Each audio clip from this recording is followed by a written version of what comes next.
नमस्कार दोस्तों, मैं कृष्ण कुमार आप सभी का हमारे YouTube channel first sight education पे स्वागत करता हूं। साथियों, आज हमारी 2100 प्लस क्वेश्चन के महामंत्र की 13वीं क्लास होगी, जिसके अंदर हम 25 प्लस इंपॉर्टेंट क्वेश्चन डिस्कस करेंगे। इन 25 क्वेश्चन में 5 क्वेश्चन आपके हरियाणा जीके के होंगे, 5 आपके नेशनल जीके के होंगे, 5 हिंदी, 5 इंग्लिश और 5 विज्ञान के क्वेश्चन होंगे।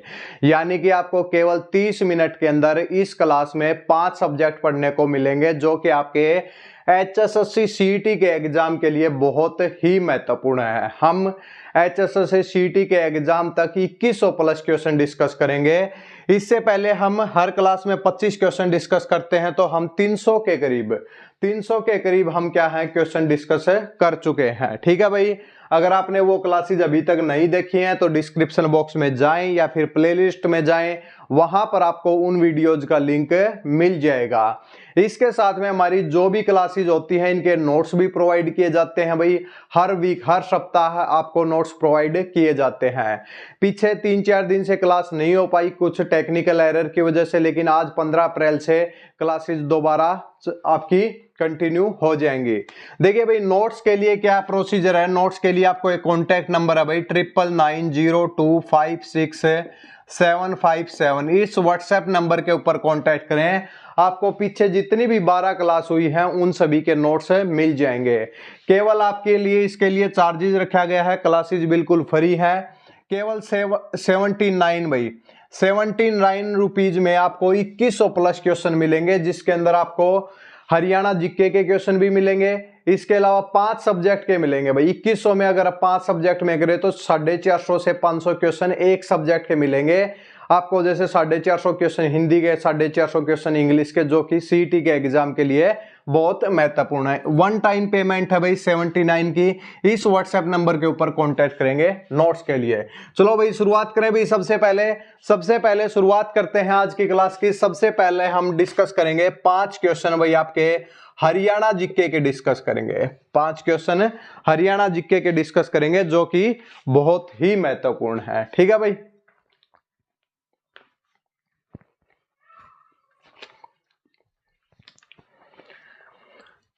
आइए दोस्तों, हम हमारे हरियाणा जीके के पहले क्वेश्चन की तरफ बढ़ते हैं। और हमारा पहला क्वेश्चन है कि हरियाणा की शिल्पी व लौह पुरुष के नाम से किसे जाना जाता है। हरियाणा में ऐसा कौन सा व्यक्ति है जिसको लौह पुरुष के नाम से जाना जाता है, या फिर हरियाणा का शिल्पीकार के नाम से जाना जाता है। ऐसे व्यक्ति का नाम हमें बताना है। और आप सभी लोग जानते होंगे कि वो इसका जो आंसर हो जाएगा वो हो जाएगा भाई चौधरी बंसीलाल। चौधरी क्या है? बंसीलाल भाई। चौधरी बंसीलाल को क्या है, हरियाणा का शिल्पीकार या फिर लौह पुरुष के नाम से जानते हैं। आधुनिक हरियाणा का निर्माता के नाम से भी इनको जाना जाता है। ठीक है, देखिए 5 क्वेश्चन। ये जो क्लासेज का मेन पर्पज ये है कि आपको एक दिन में ज्यादा से ज्यादा सब्जेक्ट पढ़ने को मिले। यहां पर आपको केवल 30 मिनट में 5 सब्जेक्ट आपको मिल जाएंगे। इसके अलावा बचे हुए सब्जेक्ट को आप टाइम दे सकते हैं। हर सब्जेक्ट को टाइम हर दिन आपको देना है भाई। ठीक है भाई, ऐसा नहीं है कि हरियाणा जीके पढ़ रहे हैं तो नेशनल जीके नहीं पढ़ रहे, नेशनल जीके पढ़ रहे हैं तो हिंदी छोड़ दी भाई हमने, इंग्लिश छोड़ दी। सब सब्जेक्ट को एक साथ लेकर चलना है और एनटीए क्वेश्चन बैंक से बचकर रहना है भाई। जो भी भ्रम फैलाया जा रहा है एनटीए क्वेश्चन बैंक, क्योंकि एनटीए ने आज से पहले कोई भी एग्जाम सीईटी का नहीं करवाया है, तो उसके क्वेश्चन कहां से आएंगे भाई। ठीक है, इसी पैटर्न के ऊपर चलेगा जो कि एचएसएससी एग्जाम देता है, उसी पैटर्न के ऊपर एनटीए का आपका पेपर होगा भाई। ठीक है भाई, आइए जान लेते हैं चौधरी बंसीलाल के बारे में। चौधरी बंसीलाल के बारे में और क्या क्वेश्चन हो सकते हैं। चौधरी बंसीलाल, जिनका जन्म सन 1927 में होता है भिवानी के गोलागढ़ गांव में भाई। भिवानी के गोलागढ़ गांव में इनका क्या होता है, जन्म होता है। और उसके बाद 2006 में इनकी मृत्यु हो जाती है। 2006 में इनकी मृत्यु हो जाती है। हरियाणा का एक ऐसा मुख्यमंत्री, अब यह है कि चौधरी बंसीलाल हरियाणा के मुख्यमंत्री कितनी बार बने हैं भाई? 3 बार मुख्यमंत्री बने हैं। 3 बार मुख्यमंत्री भी बने हैं। मुख्यमंत्री सबसे पहले जो बने थे 1968 से लेकर 75 तक, भाई 75 या 76 तक था, भाई 75 तक ही है। 1968 से लेकर 1975 तक पहली बार मुख्यमंत्री बने। दूसरी बार मुख्यमंत्री बने 1986 से लेकर 87 तक, भाई 1986 से लेकर 87 तक दूसरी बार ये मुख्यमंत्री बने। और तीसरी बार क्या है कि 1996 से लेकर 1999 तक भाई ये हरियाणा के क्या रहे हैं, मुख्यमंत्री रहे हैं। ठीक है। इसके अलावा अगर पूछा जाए हरियाणा में शराबबंदी कब लागू की और किसने की, तो चौधरी बंसीलाल ने 1 जुलाई 1996 को जब ये मुख्यमंत्री बने तो इन्होंने शराबबंदी एक्ट लागू किया था, जिसे 1999 के अंदर वापिस से ले लिया गया था। ठीक है। हरियाणा के प्रथम जाट मुख्यमंत्री थे। और केंद्र सरकार के बारे में पूछा जाए तो 1975 में रक्षा मंत्री भी बने हैं। और उसके अलावा अगर बात की जाए 1984 के अंदर रेल मंत्री व परिवहन मंत्री केंद्र सरकार में थे। भाई इनसे रिलेटेड यही क्वेश्चन आपके बनते हैं। भिवानी में चौधरी बंसीलाल एक कॉलेज है भाई 2014 में जिसकी स्थापना हुई थी। और रोहतक के जो लाली है, लाली में चौधरी बंसीलाल क्रिकेट स्टेडियम भी मौजूद है। तो इनसे रिलेटेड यही क्वेश्चन आपके बन सकते हैं। ठीक है भाई। तो आधुनिक हरियाणा का निर्माता भी किसको कहा जाता है, चौधरी बंसीलाल को कहा जाता है। इनसे रिलेटेड ये क्वेश्चन है, एक स्क्रीनशॉट लेंगे फिर हम अगले क्वेश्चन की तरफ बढ़ते हैं।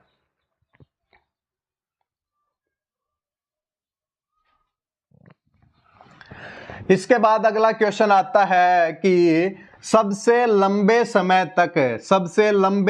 तक राज्यपाल रहने वाले व्यक्ति का नाम बताना है। भाई सबसे लंबे समय तक हरियाणा के राज्यपाल कौन रहे हैं, तो आप सभी को जानते होंगे, BN चक्रवर्ती। दूसरा क्वेश्चन क्या हो जाएगा, सबसे लंबा कार्यकाल राज्यपाल के रूप में सबसे लंबा कार्यकाल अगर बात करें, सबसे लंबा कार्यकाल तो किन का है भाई, लंबा कार्यकाल है तो BN चक्रवर्ती है। कौन है भाई, BN चक्रवर्ती कौन है भाई, ऐसे व्यक्ति हैं जिनका जो हरियाणा के राज्यपाल रहे हैं सबसे लंबे समय तक है। सबसे कम पूछा जाए भाई, सबसे कम कार्यकाल तो ओम प्रकाश वर्मा का। भाई कौन हो जाएंगे, ओम प्रकाश वर्मा भाई। ठीक है भाई। तो सबसे कम समय तक किनका रहा है, ओम प्रकाश वर्मा का कार्यकाल रहा है।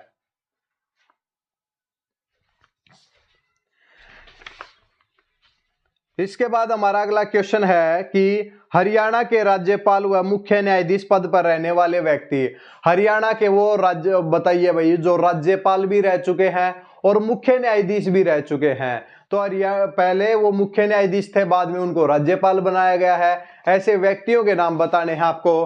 तो ऐसे 2 व्यक्ति हैं भाई। कौन है भाई, ऐसे 2 व्यक्ति हैं। एक जो पहला नाम है रणजीत सिंह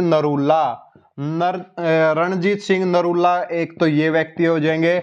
और दूसरे जो है सुरजीत सिंह भाई, दूसरे कौन से हो जाएंगे, सुरजीत सिंह संधावालिया। ठीक है भाई। तो संधालिया। ठीक है। रणजीत सिंह नरूला व सुरजीत सिंह संधावालिया हरियाणा के राज्यपाल भी रह चुके हैं और हरियाणा के क्या रह चुके हैं भाई, हरियाणा के मुख्य न्यायाधीश रह चुके हैं कोर्ट में भाई। ठीक है भाई। इसके बाद अगले क्वेश्चन की तरफ बढ़ते हैं। एक बार इसका स्क्रीनशॉट लें भाई।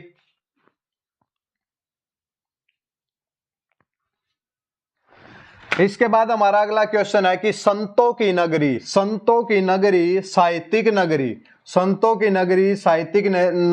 डेरों की भूमि, वन नगरी, सारस, गेहूं का कटोरा किस जिले के उपनाम है। यानी कि ऐसा कौन सा जिला है जिसको हम गेहूं का कटोरा भी कहते हैं, जिसे हम सारस भी कहते हैं, वन नगरी भी जिसको कहते हैं, साहित्यिक नगरी भी कहते हैं, और इसके अलावा डेरों की भूमि भी कहते हैं, संतों की नगरी भी कहते हैं। तो ऐसा कौन सा जिला है, तो ऐसा जिले का जो नाम है वो हो जाएगा भाई सिरसा। सिरसा को क्या है, संतों की नगरी कहा जाता है सिरसा को भाई। ठीक है भाई। तो ये आपका राइट आंसर हो जाएगा। ठीक है, एक ही क्वेश्चन में बहुत ज्यादा क्वेश्चन आ जाते हैं। इसके बाद पांचवें क्वेश्चन की तरफ बढ़ते हैं। राज्य का सबसे प्राचीन अभिलेख कौन सा है भाई? राज्य का सबसे प्राचीन अभिलेख कौन सा है? तो टोपरा अभिलेख है भाई, टोपरा अभिलेख है भाई राज्य का सबसे प्राचीन अभिलेख भाई।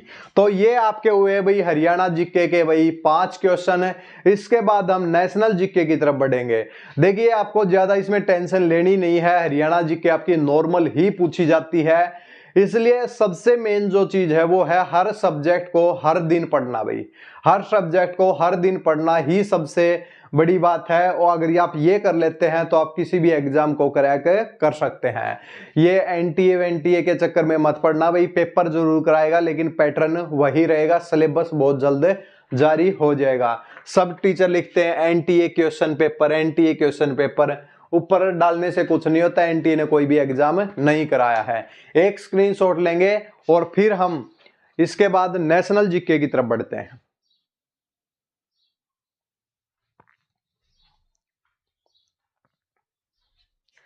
ठीक है भाई, हो गया स्क्रीनशॉट।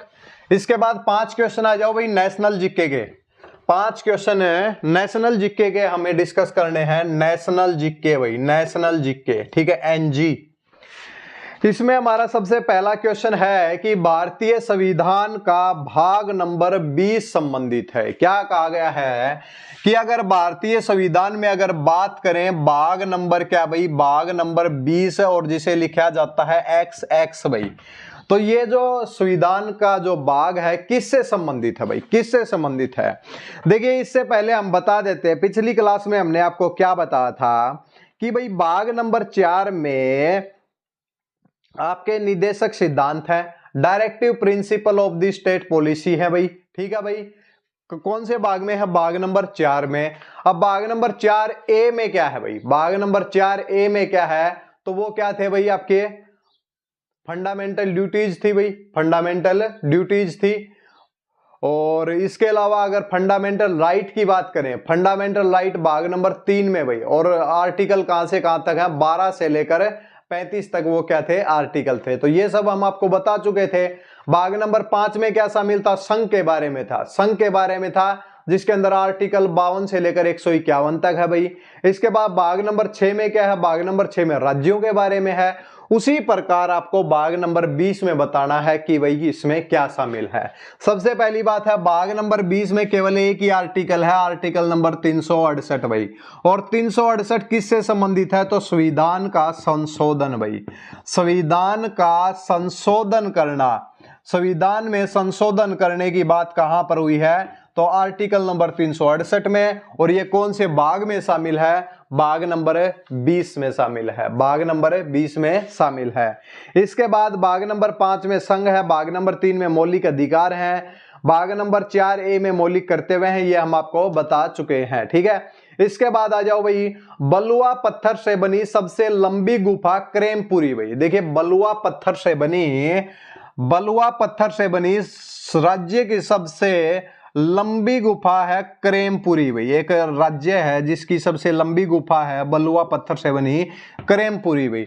ये क्रेमपुरी आपको बताना है ये कौन से राज्य से संबंधित है, ये आपको बताना है भाई। बताओ भाई, असम, मेघालय, त्रिपुरा, ये ऑप्शन है भाई आपके। ठीक है, तो क्रेमपुरी कौन से राज्य से संबंधित है? तो भाई मेघालय से संबंधित है। कौन से राज्य से संबंधित है भाई?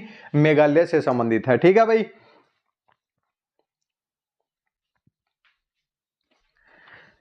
इसके बाद अगला क्वेश्चन है, भारत में मोंटेग्यू चेम्सफोर्ड सुधार किस वर्ष में पेश किए गए थे? यानी कि भारत में जो मोंटेग्यू चेम्सफोर्ड सुधार जो रिफॉर्म्स थे वो कौन से सन के हैं भाई? तो ये बताने की जरूरत नहीं होनी चाहिए, इतनी तैयारी है। तो 1919 में भाई, 1919 में क्या उनसे सुधार हुए थे? मोंटेग्यू चेम्सफोर्ड रिफॉर्म से लागू हुए थे भाई। ठीक है भाई। इसके बाद एक बहुत ही इंपॉर्टेंट क्वेश्चन है, कल भाई बैसाखी थी भाई 13 और 14 की, क्या है? ठीक है भाई, कृषि त्योहार के रूप में बैसाखी बनाई है, किसी ने बिहू का त्योहार बनाया है, तो कहीं पे ओणम का त्योहार बनाया है। तो इनसे रिलेटेड क्वेश्चन है, पोंगल त्योहार कौन से राज्य से संबंधित है? देखिए पहली बात तो पोंगल जो त्योहार है ये कृषि त्योहार है भाई। जब फसल पक के तैयार हो जाती है तो वो कौन सा त्योहार बनाया जाता है? पोंगल त्योहार बनाया जाता है। अलग अलग राज्य में अलग अलग त्योहार हैं भाई कृषि के, लेकिन पोंगल कौन से राज्य का है? तो तमिलनाडु हो जाएगा। कौन सा हो जाएगा भाई? तमिलनाडु। तो पोंगल कौन से राज्य का आ जाएगा भाई? पोंगल आ जाएगा भाई तमिलनाडु का। तमिलनाडु का भाई ये क्या है भाई? कृषि त्योहार है। इसके बाद आपके पास पूछा जाए बिहू कौन से राज्य का कृषि त्योहार है भाई? तो बिहू तो असम का हो जाएगा भाई। ओणम केरल का हो जाएगा। बैसाखी कौन से का हो जाएगा? बैसाखी कौन से का हो जाएगा? पंजाब का हो जाएगा। यानी कि ये भी कह सकते हैं अकेला पंजाब नहीं, उत्तर पूर्वी पंजाब है, उत्तर पूर्वी राज्य भाई। उत्तर पूर्वी राज्यों में क्या बनाया जाता है? ये बैसाखी का त्योहार बनाया जाता है। ठीक है भाई। इसके बाद अगला क्वेश्चन है वेद समाज की स्थापना कब हुई थी? वेद समाज की स्थापना कब कहां पर हुई थी? तो मद्रास में हुई थी। कब हुई थी भाई? नहीं, कहां पर हुई थी? मद्रास में। वेद समाज की जो स्थापना है वो किसने की थी भाई? केशव चंद्र सेन ने। केशव चंद्र सेन ने 1864 के अंदर मद्रास में इसकी क्या की थी भाई? स्थापना की थी। क्या लिखा गया है? 1864 में केशव चंद्र सेन ने क्या की थी भाई? मद्रास के अंदर आपके किसकी स्थापना की थी भाई? वेद समाज की स्थापना की थी। साथ साथ में आप इनको नोट कर सकते हैं, बहुत अच्छी बात है। अगर नोट नहीं कर सकते तो आपको ये जो कंप्लीट 2100 के क्वेश्चन के हैं ये आपको कंप्लीट पीडीएफ फॉर्मेट में मिल जाएंगे। हैंड रिटन नोट्स होंगे। जो आपको पढ़ाया जाता है वही 7-6 दिन के नोट्स आपको संडे को प्रोवाइड कर दिए जाते हैं। ठीक है। कॉन्टैक्ट नंबर है 9990256757, इसके ऊपर कॉन्टैक्ट कर सकते हैं। एक बार इसका स्क्रीनशॉट ले लें और फिर हम चलते हैं भाई साइंस की तरफ। साइंस के कौन कौन से क्वेश्चन है जो कि आपके एग्जाम के लिए महत्वपूर्ण है।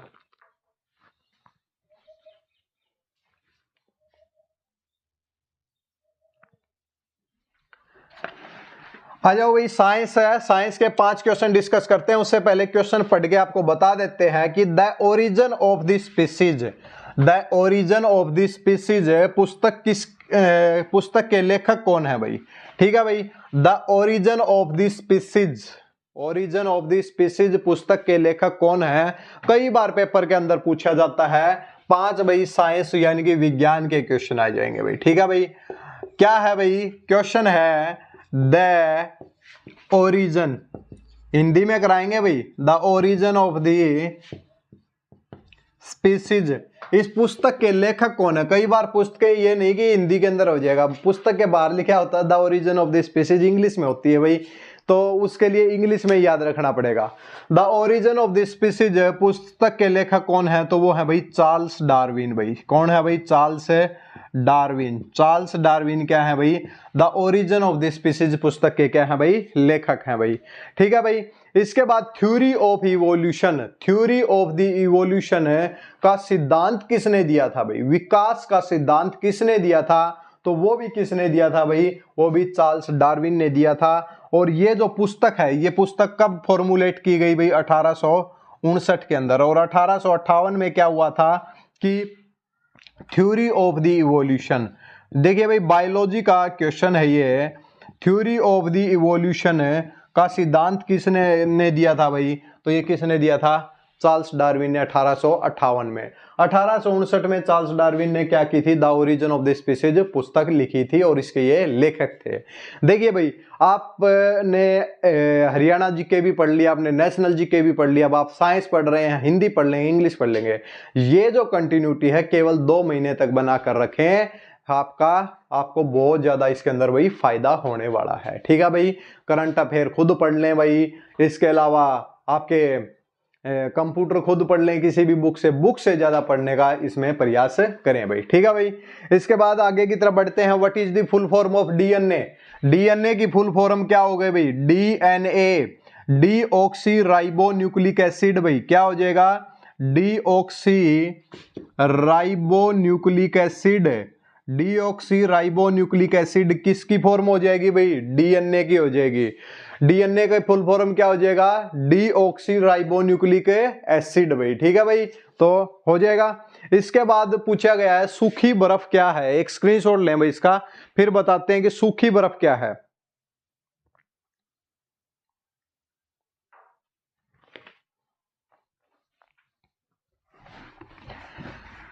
सूखी बर्फ क्या है, सॉलिड कार्बन डाइऑक्साइड भाई। क्या है भाई, सॉलिड कार्बन डाइऑक्साइड क्या हो जाएगी भाई, आपकी सूखी बर्फ हो जाएगी। क्वेश्चन नंबर 3 है सूखी बर्फ भाई।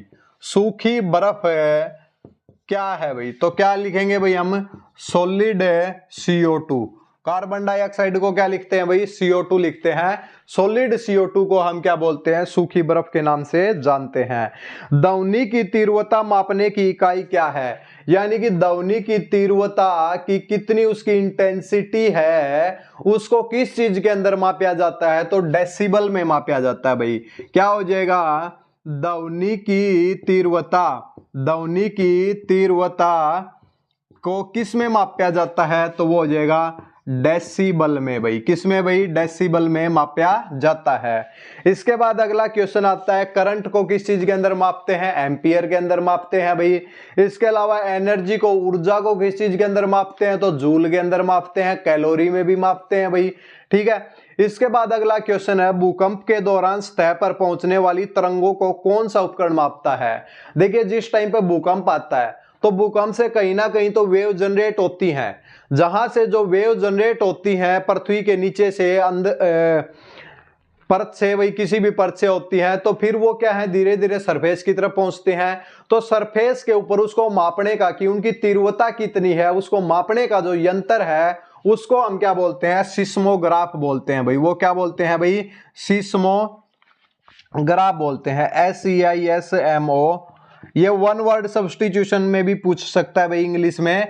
यानी कि सिस्मोग्राफ क्या है, कि सिस्मोग्राफ एक प्रकार से ध्वनि नहीं भाई, भूकंप की तरंगों को मापने के लिए यूज होता है। ठीक है भाई, तो ये आपके साइंस के 5 क्वेश्चन थे, बिल्कुल इजी क्वेश्चन लेके आए हैं।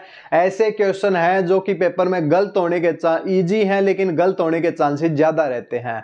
लगातार पीछे की 12 क्लास को उठा के देखेंगे तो साइंस के आप देखें कि 12 क्लास के अंदर 12 पंजे 60 और 2-3 क्वेश्चन हम हर क्लास के साथ ज्यादा कराते हैं। 100 के करीब क्वेश्चन हो चुके हैं जो कि सब एग्जाम के अंदर पूछे भी जा चुके हैं और बहुत ही इंपॉर्टेंट है भाई। ठीक है भाई, तो इसका एक स्क्रीनशॉट लेंगे, नीचे वाली क्लासेज को आप देख सकते हैं डिस्क्रिप्शन बॉक्स में जाकर, वहां पर आपको लिंक मिल जाएगा।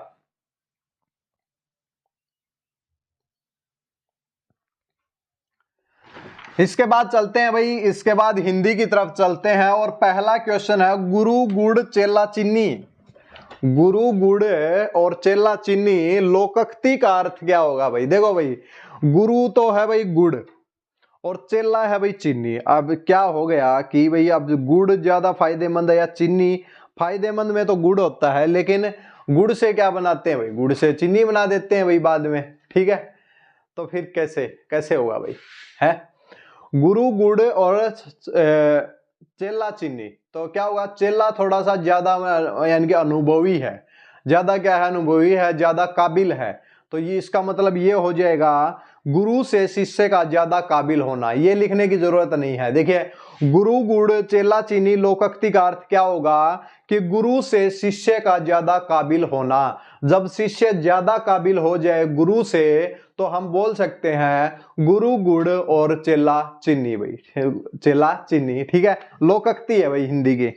आथ को आथ ने सूझना, आथ को आथ ने सूझना, इस आथ को पता ना लगे तो ये क्या हो जाएगा भाई, बहुत ज्यादा अंधेरा हो जाएगा। जब इस आथ को ये आथ ना सूझे, दिखे ही ना, हाथ ही ना दिखे एक दूसरे के, तो फिर क्या है कि बहुत ज्यादा अंधेरा है, बहुत सघन अंधेरा है, डार्कनेस है भाई। क्या है भाई, बहुत अंधेरा होने को हम क्या बोलते हैं, आथ को आथ ना सूझना भाई। ठीक है भाई, इसके बाद सूर्योदय से पहले का समय। इसके बाद क्वेश्चन है क्वेश्चन नंबर 3 है सूर्योदय से पहले का समय। जब सूर्योदय हुआ ही नहीं है उससे पहले के समय को हम क्या बोलते हैं भाई, उषा काल बोलते हैं। क्या बोलते हैं भाई, उषा काल बोलते हैं।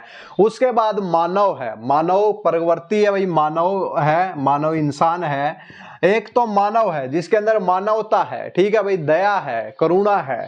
ठीक है, एक इसका जो विलोम शब्द क्या होगा भाई, मानव का विलोम शब्द क्या होगा, तो मानव से क्या बन सकता है, दानव बन सकता है व्यक्ति भाई।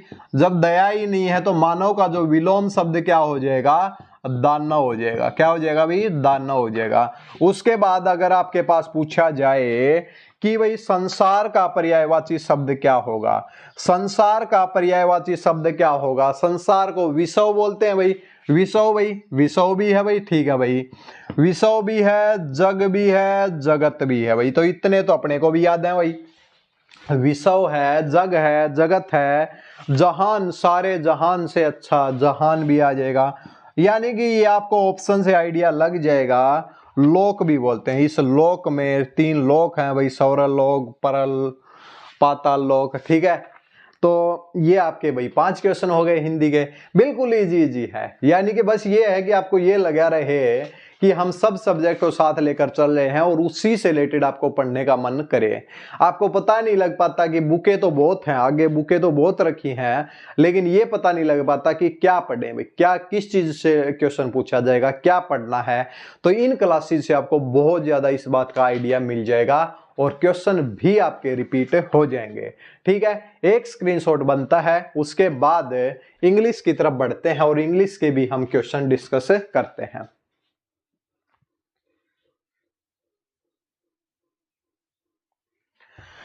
इसके बाद इंग्लिश में हमारा पहला क्वेश्चन है डिसिमिनेट। डिसिमिनेट देखिए, इंग्लिश में सबसे ज्यादा जो इंपॉर्टेंट है पेपर के लिए है वो है भाई वर्ड मीनिंग। अगर आपको वर्ड मीनिंग आते हैं ना तो आपको कोई भी प्रॉब्लम नहीं होगी भाई। वर्ड मीनिंग से क्या होगा, आपका सिनोनियम हो जाएगा, वर्ड मीनिंग से आपका एंटोनियम हो जाएगा, वर्ड मीनिंग से आपका वन वर्ड सब्स्टिट्यूशन हो जाएगा, मीनिंग से आपका इडियम एंड फ्रेजेज भी हो जाएगा और इडियम से आपका प्रोवर्ब भी हो जाएगा। 5 टॉपिक हैं जो कि आप कर सकते हैं। आपको वर्ड मीनिंग से आपको पता लग जाएगा कि भाई आपका कुछ भी एरर भी आपको रिमूव करना है तो वर्ड मीनिंग से आप कर सकते हैं भाई, ठीक है भाई। तो इसलिए वर्ड मीनिंग सबसे, अगर इंग्लिश पढ़ें तो सबसे पहले तो आपको वर्ड मीनिंग, अच्छा एक स्पेलिंग एरर भी हो जाएगा भाई, क्या हो जाएगा, डिसिमिनेट, ठीक है भाई। इस डिसिमिनेट का मतलब क्या है भाई, डिसिमिनेट करना यानी कि प्रसार करना भाई। डिसिमिनेट का मतलब क्या हो जाएगा, प्रसारण करना। क्या होता है भाई, प्रसारण करना। क्या हमने वर्ड मीनिंग पूछा है, नहीं भाई, हम तो वर्ड मीनिंग नहीं पूछ रहे, हम तो इसका सिनोनियम पूछना चाह रहे हैं भाई। डिसिमिनेट यानी कि प्रसार करना। अच्छा टीवी के ऊपर क्या है भाई, प्रसारण चलता है, प्रसारण चलता है, ब्रॉडकास्टिंग होती है तो ब्रॉडकास्ट हो जाएगा, एक तो ब्रॉडकास्ट, क्या हो जाएगा, ब्रॉडकास्ट हो जाएगा।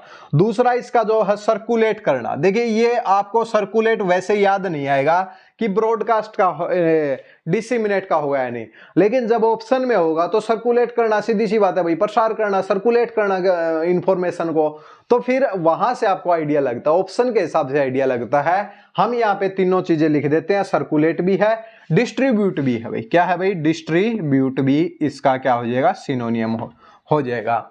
इसके बाद एक वर्ड आता है फेनेटिकल। क्या आता है, फेनेटिकल, FANATICAL, फेनेटिकल आता है। फेनेटिकल का मतलब वो होता है भाई कट्टर, चाहे धर्म से रिलेटेड हो चाहे कास्ट से रिलेटेड हो, यानी कि जो प्रीजुडिस्ड हो जाता है। जब आप किसी व्यक्ति के जाति धर्म से उसके बारे में पहले से आइडिया लगा लेते हैं तो आप कट्टर हैं भाई, आप क्या हैं, कट्टर हैं, ठीक है। यानी कि जब आप उससे बात नहीं की कि व्यक्ति कैसा है, लेकिन उससे पहले ही दिमाग के अंदर प्रीजुडिस्ड कर लेना, जज कर लेना उसको केवल उसके धर्म से या फिर उसकी जाति से, तो वो क्या होता है, वो व्यक्ति कट्टर है भाई। वो व्यक्ति क्या है, कट्टर है, फनेटिकल है भाई, ठीक है भाई। तो ये वर्ड याद हो जाएगा, फनेटिकल हो जाएगा। इसका जो आपको एंटोनियम बताना है, एंटोनियम का इसका उल्टा जो हो जाएगा लिबरल, उदारवादी है भाई। कोई मतलब नहीं है कि हमें तो बस लिबरल, उदारवादी, उदारवादी सोच का है भाई, ठीक है भाई। यानी कि ना धर्म से कुछ लेना देना, ना भाई केवल व्यक्ति से लेना देना, उदारवादी सोच का है भाई, ठीक है भाई। तो लिबरल हो जाएगा। इसके बाद टॉलरेंट, टॉलरेंट का मतलब होता है, टॉलरेंट यानी कि सहन शक्ति है भाई, उसके अंदर क्या है, उसके अंदर सहन शक्ति है। फैनेटिकल कट्टर लोगों के पास क्या सहन शक्ति है, नहीं है भाई। क्या जो कट्टर होते हैं उनके पास सहन शक्ति नहीं है, तभी झगड़ा कर लेते हैं, ठीक है भाई। और उग्रवाद को बढ़ावा देते हैं। इसके बाद में जेनेरियस, ये भी उदारवादी सोच है भाई, जेनेरियस।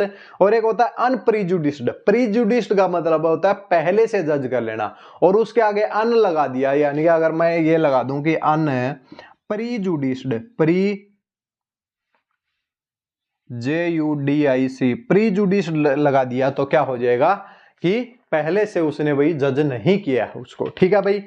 तो इसके बाद एक वन वर्ड है, इडियम एंड फ्रेजेज है, to have someone in the lurch. To have लिख लीजिए भाई, to have someone in the lurch, to have someone in the lurch, to have someone in the lurch. किसी को परेशानी के अंदर छोड़ देना, किसी को बीच समंदर में छोड़ देना, परेशानी में छोड़ देना, ये क्या होता है, to have someone in the lurch. और इसका इंग्लिश में अगर to desert someone in the difficulty, desert का मतलब होता है अकेलापन, सुनसान छोड़ देना भाई। ठीक है, टू डेजर्ट समवन, किसी को अकेला छोड़ देना, इन डिफिकल्टीज यानी कि मुसीबत को, किसी को मुसीबत के अंदर अकेला छोड़ देना ही क्या है, to have someone in the lurch हो जाएगा। समझ गए होंगे भाई। ठीक है भाई। इसके बाद person who studies the stars, एक दो वर्ड होते हैं, एक होता है एस्ट्रोलॉजी होता है, एक होता है एस्ट्रोनोमर होता है भाई।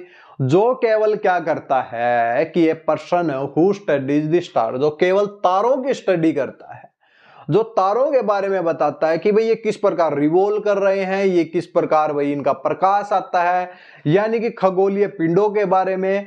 यानी कि जो व्यक्ति हु स्टडीज द स्टार, यानी कि जो स्टार्स यानी कि तारों को स्टडी करता है, वो होता है एस्ट्रोनोमर भाई। क्या होता है एस्ट्रोनोमर? एक दूसरा वर्ड होता है एस्ट्रोलॉजर या फिर एस्ट्रोलॉजी, यानी कि तारों की पोजीशन के हिसाब से किसी का भविष्य बताना, ज्योतिष, ज्योतिष भाई। ठीक है भाई, ज्योतिष शास्त्र आ जाएगा। यानी कि तारों की पोजीशन को देखकर किसी के भविष्य को बताना एक प्रकार की क्या है, एस्ट्रोलॉजी है। और जो बताता है उसको बोलते हैं एस्ट्रोलॉजर भाई। ठीक है भाई, तो समझ गए होंगे। हम इस प्रकार लिख देते हैं, तीन वर्ड लिख देते हैं। एस्ट्रोनोमर, एस्ट्रोनोमर क्या होता है कि एस्ट्रोनोमर होता है जो केवल क्या करे कि स्टडी ऑफ द स्टार्स, यानी कि स्टार की क्या करे, स्टडी करे। उसके बाद तारों को देखकर किसी का भविष्य बताता है, वो करता है भाई एस्ट्रोलॉजर है, यानी कि ज्योतिषी बोलते हैं उसको। क्या बोलते हैं? ज्योतिषी बोलते हैं। इसके बाद अगला क्वेश्चन है, 4 क्वेश्चन हमारे हो गए हैं। 5वां जो क्वेश्चन है वो देख लीजिए भाई, एक बार स्क्रीनशॉट लें भाई एक बार।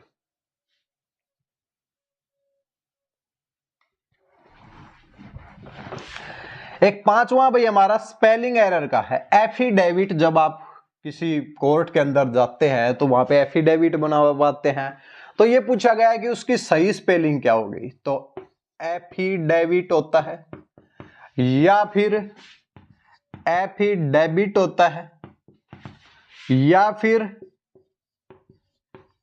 एफिडेविट होता है या फिर एफिडेविट होता है। तो इन चारों में से आपको बताना है। जल्दी से कमेंट सेक्शन में डाल दीजिए ताकि पता भी लगे कि भाई कौन इसने लास्ट तक वीडियो देखी है, उनका भी तो पता लगे कि कौन कौन अपनी पढ़ाई को कंटिन्यू रख रहा है और कंप्लीट पढ़ रहा है भाई। ठीक है भाई, 4 आपको दिए गए हैं। एफिडेविट की आपको करेक्ट स्पेलिंग बतानी है। Affidavit is option C, A, B, C और D। जल्दी से ऑप्शन में डाल दीजिए, आपके पास 5 सेकंड का टाइम है। ठीक है भाई, इसका आंसर बाद में बताते हैं। ठीक है, तो हमारे 25 क्वेश्चन यहीं पे कंप्लीट होते हैं। और जो भी दोस्त चैनल के ऊपर नए आए हैं तो चैनल को सब्सक्राइब जरूर करें भाई। इसके साथ में बेल आइकन का भी बटन प्रेस करें और वीडियो को ज्यादा से ज्यादा शेयर करें। बेल आइकन के बटन से केवल आपके पास नोटिफिकेशन टाइम टू टाइम पहुंच जाएगी, जिसका बहुत ज्यादा फायदा होता है। हर रोज दोपहर 12 बजे हमारी क्लासेज होती है। क्लासेज बिल्कुल फ्री है। नोट्स लेना चाहते हैं तो नोट्स के लिए 9990256757 के ऊपर कॉन्टैक्ट करें भाई। इसका जो राइट आंसर होगा, इसका जो राइट आंसर होगा वो क्या होगा भाई, एफिडेविट, AFFIDAVIT आपकी क्या हो जाएगी, करेक्ट आंसर इसका हो जाएगा। चेक कर लें भाई किस किस का आंसर सही है। चलो भाई, नेक्स्ट क्लास में कल 12 बजे मिलते हैं। तब तक के लिए धन्यवाद।